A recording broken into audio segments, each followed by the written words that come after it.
In today's video, I'm going to teach you how to create a Google API key on the Google Cloud Platform. This process is essential for anyone looking to integrate Google services into their applications. Let's dive right in. First, the journey begins at the Google Cloud Platform website. So, open your web browser and type in the URL https://console.cloud.google.com. This will take you to the Google Cloud Console, where all the magic happens. If you haven't signed in yet, you'll be prompted to do so. Use your existing Google account or create a new one if necessary. Once you're signed in, it's time to select a project.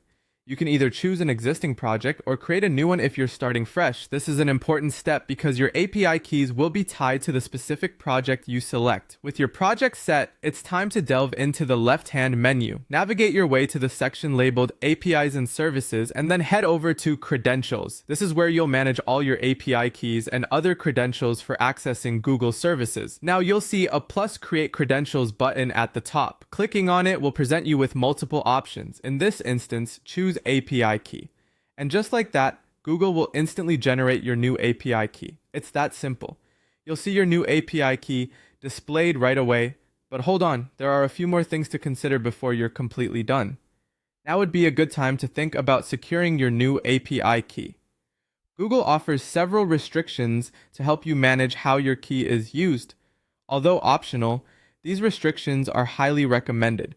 You can start by clicking on Restrict Key, and from here, decide on the limitations you wish to impose. First up are API restrictions. This option allows you to specify which APIs your key is permitted to access. Remember, limiting your API key to only the necessary APIs can significantly bolster security.